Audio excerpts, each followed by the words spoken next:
What's up YouTube, Koi51 here, time for another video, and we've got some news. Some news that is pretty late, honestly, but again, really sorry that it's late, but it is something that I wanted to talk about, and something that I am, for one, actually really relieved. I'm relieved that I actually got this news. It's so if you guys don't know, it's the news article that I'm about to read to you is about a company called Triace.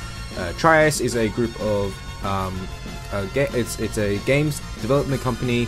They've made some fantastic, almost fantastic JRPGs in the past, especially during the PS1 and the PS2 days. They were recently, so the company I'm talking about is Triace, and Triace used to work a lot with I think Namco. I think some of the members worked with Namco for a bit, and then they're mostly well known for being for working with Square Enix on some of their games, and they also worked with Sega at some point for a certain game we're going to talk about later. But Triace is a really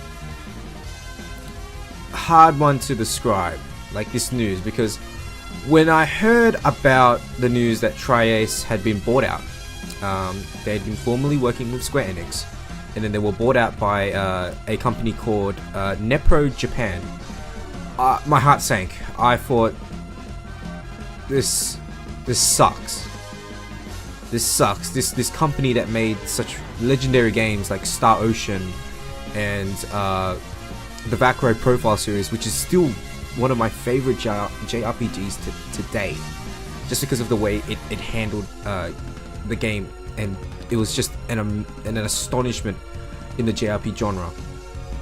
So when I heard that they had been bought out, my heart sank. I felt sick. I felt we're never gonna see a game from these guys ever again, and that sucked. I don't think there hasn't been a company like that hit really hard with me in a while, because I thought, maybe Square Enix will give them a chance, but it looks like they just, they didn't, and it's unfortunate. But the news today gave me some hope, and it's good hope. The news article reads from Silicon Era. I'm going to have it linked in the description below. Don't worry, Triace will keep making games for consoles. Good. When I heard it was Nepro Japan being a mobile games developer, or mobile games smartphone company, I thought this is it. They're just gonna cut back on Triace, and everyone's gonna leave, and it's just gonna be a former shell of its former self. But I'm really optimistic now. I'm happy. I'm genuinely I'm really shocked, because it honestly looked like it was a bad situation. It just looked like everything would just be tanking. But I'm just gonna read the article, and it's a lot to take in, but I've got some things to talk about. So, Star Ocean and Valkyrie Profile developers Triace recently got bought out by mobile company Nepro Japan, and while they will help their new parent company on smartphone games, they'll continue to make games for consoles too. Nepro Japan's press release shares more on their future plans. Okay, so the press release. I sure hope it's really. It's in Japanese, so ignore that. As previously reported, Nepro Japan aims to become the best group of game creators in terms of scale and quality, with both Triace and their other subsidiary company, Mobile and Game Studio, at their side. Becoming the best group of game creators is their ultimate goal. However, they've split up into 4 different objectives. First is to become a group of creators with a high satisfaction rate for all the customers, both players and publishers. Okay, I'm just gonna talk here. Excuse me if I sound tired. It's been a long day, but what it sounds like is that Nepro Japan is essentially saying, Triace, don't be scared that we've bought you. Just continue doing what you do best. Just keep doing it. You are a video game console game developer. Keep going with that. I really hope that this is the same situation as when Persona was bought by Sega, because it kind of seems like that. Sega at the time, you know, like, if you guys don't understand, around the time that Atlas was bankrupt because of Index Corporation and stuff like that, there were talks about certain, like, companies buying out Atlas. At the time, Atlas was really popular with Sony. I mean, it was a no-brainer that we'd hear that Sony would just buy out Atlas, and in turn ensure, like, at the time we were thinking they could dominate the JRPG genre by just having an exclusive game for it. But someone else came in and was on the list. Oh, actually, Nintendo was on the list because of SMT4. So thankfully, Sega came in and swooped them up, bought them. Sega Sammy, to be precise. Sega Sammy bought them and told them to just keep doing what they're doing. We'll publish it. We'll assist you. Make us that money back. I really hope this is the same case with Triace. Now, I don't know who owns the rights to Star Ocean or Valkyrie Profile. I don't know. I really hope that at least Valkyrie Profile is owned by Triace, because a sequel to that would be enough to grab any fan, and it'd be a ridiculous amount of generated hype from it because of the game because if their first game out of this deal is amazing, everyone benefits. NetPro benefits, Triace benefits, we benefit because we get more games from Triace instead of having it be a collaboration between them and, like, Square Enix, as we can see from Lightning Returns. If you guys don't know, Lightning Returns was co-developed by Triace and was actually rumored to be in a sequel to Valkyrie Profile, but was rebranded and remade into a Final Fantasy game, which it's rough, man. Like, after I heard that, I just wanted to just choke that Toriyama guy from Final Fantasy 13. As you can see, I'm not a big fan of Lightning Returns. Because of the truth that I knew that it could have been a Valkyrie Profile game.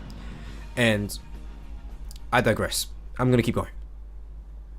Essentially, I really hope it's the same situation with Sega and Persona, this time with Triace and NetPro Japan. I don't know much about NetPro Japan, but if they're letting Triace do what they do, I don't see any problems here. I actually see it as maybe a benefit, because, you know, it could be a benefit. So their second objective is to become a group that pioneers in new technology development. Thirdly is to become a group that gathers and raises talented individuals, which they feel that Triace's acquisition was one of the first steps in the right direction in that regard. Okay, so I don't know much about NetPro, but I think NetPro is thinking ahead. Like, really, they've made some pretty outlandish goals. Can they succeed? Possibly. We don't know yet. We don't know much about NetPro, but if they said that their first step is to get Triace, they aimed for some crazy things. So finally, their fourth objective is to finally, their fourth objective is to become the #1 group when it comes to its scale and profits, with both Triace and mobile and game studio as the two main companies they have in NetPro Japan's game development group. They shared a chart explaining what their plans are for the two companies. Here's a look what they have planned for the two companies. Okay, so this is good. Okay, so let's just break this down. Let's break this chart down. We've got the arcades, we've got the consoles, and we've got the mobiles. So essentially, currently, Triace is a strength in the console department, or the console market, or the console plans for the company, for NetPro. That's good. That puts a lot of rest, because I think most of us were scared that NetPro would just buy out Triace and then force them to develop smartphone games, but it looks like no, they understand that they're a console company. Let's build from their experiences and make a great game. So the current plans right now is that Triace is a console gaming developer. in the future, what they want is to maintain console development, which is good, strengthen the console development, which is very good, but also have them dabble in mobile games. Because if you don't know, in Japan, mobile games are big. But it makes sense from a business standpoint. I mean, yeah, we'll be like, oh, okay, oh god, another mobile game. But let's say it's a hypothetical new Valkyrie profile game. You have a console version and you have a mobile version, which could possibly mean maybe we could see some ports of like the older Valkyrie profile games on 3DS or Vita or smartphones or something like that, right? To drum up interest. I think NetPro's plans for Triace is just to get them to keep going with console development, improve on it, and also get them sort of dabbling into the mobile market. And like maybe it's like a companion game that goes with the main game that they're pushing on the consoles. It makes sense from a business standpoint. It creates revenue in all sorts of ways and also gets advertisement out. So that's Triace's future plans and current plans. So I think it's good. If this is the plan that they want, NetPro, with Triace, I'm as a fan of Triace, I feel like it's actually they're actually catering to them. Like they're actually giving us here, we know what you need, so here it is. For the other one, Mobile and Game Studio, you've got arcades, which is a strength, and they're going to maintain that, but also going to co-develop with mobile. So Mobile and Game Studio isn't going to touch consoles. It's just going to be Triace, and Mobile and Game Console is going to be. Wow. Okay, so Mobile and Game Studio was originally just arcade stuff. Huh. That's interesting. So actually, they don't have anyone that's like, you know.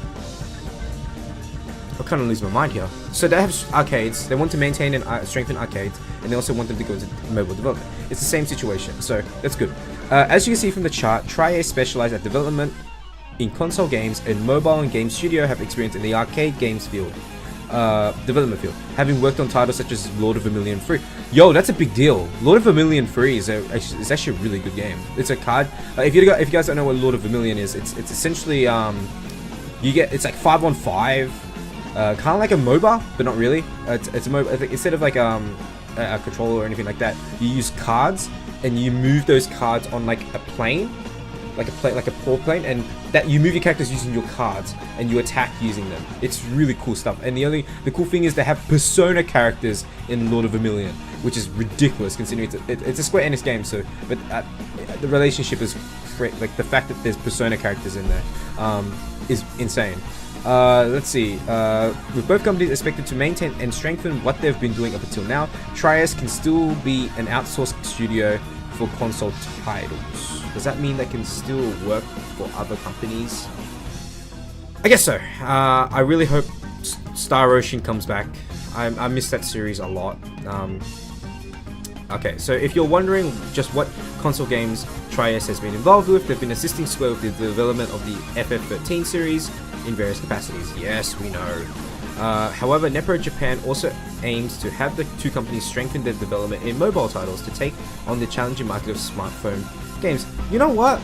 I honestly think this is a good choice, having them actually try to dabble in mobile games. As much as we hate mobile games, like there's some really bad ones, but sometimes there's some really good ones, and hopefully Triace and the arcade company can make some good games. I mean, if I had a mobile game that was made by Triace, and it's a great JRPG with a unique touchscreen mechanic, I'll play it. I'll buy it. It's that simple. It's, you know, it's a company I trust. So yeah, that looks like it's about it from this news. I really hope so. Ending thoughts. I really hope this benefits Triace, because this company has been ground to the ground by Square Enix, and it's shitty. It's absolutely shitty. And knowing that they got bought out, maybe it ruins my day, because I love the Star Ocean games. I love the Star Ocean remakes or on PSP. If you have some way of playing those games, for God's sake, just play it, because they are some of the most the greatest JRPGs of how they are so how they tackle the fact that you can talk to you can, like, each person's playthrough is different to everyone else's is it's an amazing thing. And that reminds me, I'm going to talk about Valkyrie Profile. What makes Valkyrie Profile so goddamn special? And it's because of the open-ended gameplay. Yes, it has open-ended gameplay with 3 endings.